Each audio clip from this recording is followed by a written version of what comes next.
motos, armes et autres effets personnels abandonnés, sans doute pour faciliter le sprint. Mais peine perdue pour certains. Les soldats ont lavé l'affront. La vingtaine de terroristes embusqués est presque décimée.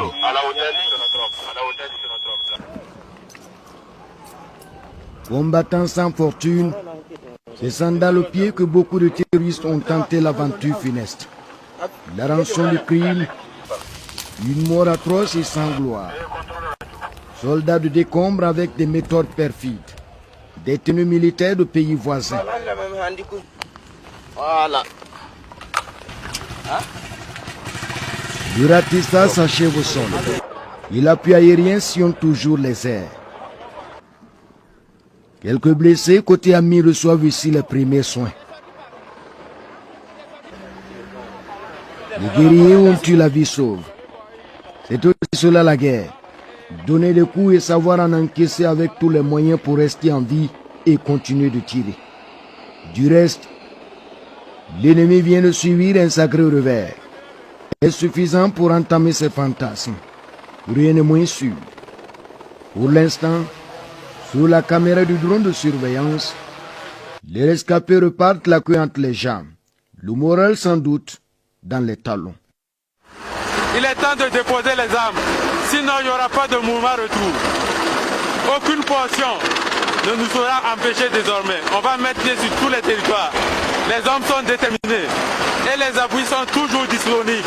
Vous voyez, l'hélico est déjà là. Malheureusement, on a quelques blessés légers, uniquement des blessés légers. Ça n'empêche pas les gens de continuer le combat. Donc déjà, on va amorcer notre poursuite sur leur grande base.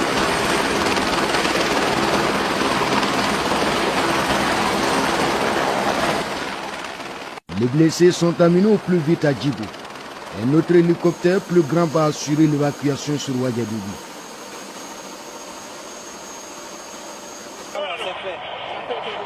Le signal donné est fort.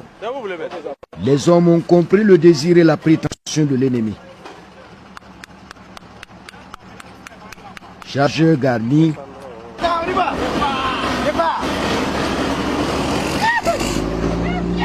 Le prochain point est à 15 km. Pétégolé, à la frontière avec le Mali. Les soldats évoluent à moto, en pick-up et en blindé dans une clairière pas du tout simple.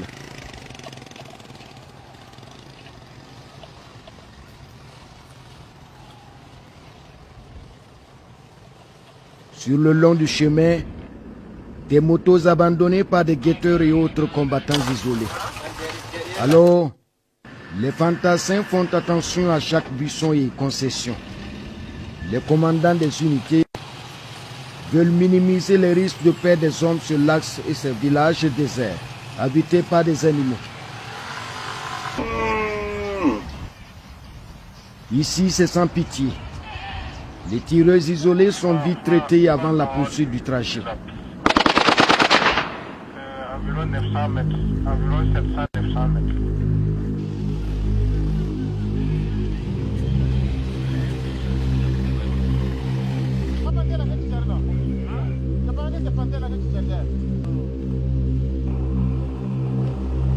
Après 2 heures de route,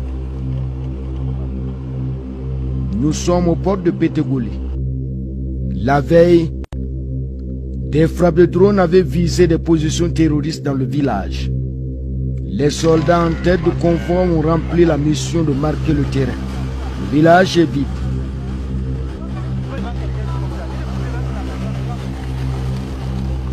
Sans répit, les unités rebroussent chemin et mettent le cap sur d'autres bastions. Plus de zone de confort pour les terroristes. Leur sommeil est troublé dans des ruines, dit-on ici, transformées en camp de fortune. Sur les hauteurs de Sé, quelques terroristes vont être traités dans ce petit village avant la direction de Bouro, le fief d'un important groupe armé terroriste qui opère dans la zone. Ici, en image, beaucoup sentant l'étau se resserrer avaient préféré prendre la poudre d'escampette un jour plus tôt avec armes, bagages et même se blinder, plus tard détruit par l'armée.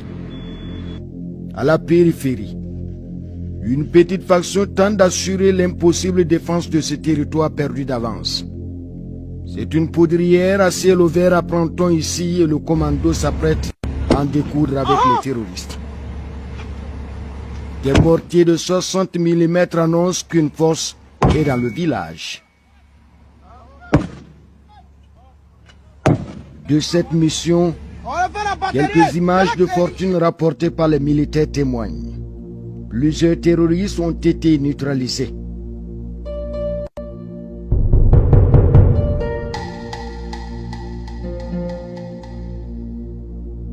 Quelques jours après l'opération, les survivants revenus vider les caches d'armes ont croisé le drone de frappe. Du pick-up et son contenu, il ne reste plus que des débris. Conclusion d'une opération à succès.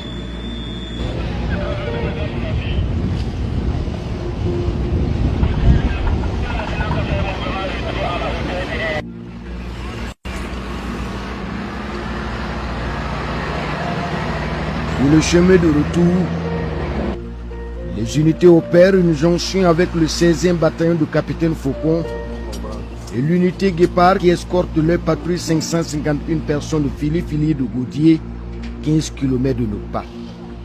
Des otages, dit-on ici, gardés sous blocus des terroristes et interdits d'aller à Djibo sous peine d'être abattus. Au port de la ville, quelques formalités avant l'action humanitaire.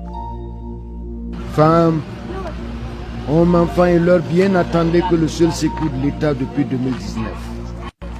Alors, pour les populations, c'est un soulagement que de parvenir au calme du crépuscule avec la ville de Djibo au bout du trajet.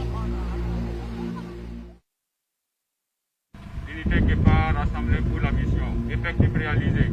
235 hommes. Au lendemain, les guerriers dressent le bilan qui fait état de plusieurs centaines de terroristes tués par les drones et les troupes au sol qui sont rentrés avec ce butin. Des motos, des fûts de carburant, des tricycles, des vivres, des armes. Ici, l'arsenal de tous les calibres pour donner la mort. Des tenues militaires de différentes armées issues de leur atelier de couture pour servir la perfidie. La course a été de toute vitesse pour les rescapés, partis sans leur caisse garnie de billets de banque trébuchants. Cet appât a fait des vagues dans cette partie du Burkina sous blocus terroriste depuis au moins 4 ans. Avec ces dernières opérations, l'étau se dessert autour de Djibo, la capitale du Soum. Tout de même, l'armée est sur le qui-vive. Ici, le souvenir de l'attaque du 26 novembre contre le détachement militaire est toujours vivace. De cette bataille rangée entre terroristes ivres de mort et vecteurs aériens, cette brèche et un cimetière à ciel ouvert, ce monticule de ferraille entremêlé d'ossements et des restes humains avec leurs odeurs répugnantes, indique que Djibo a frôlé le pire.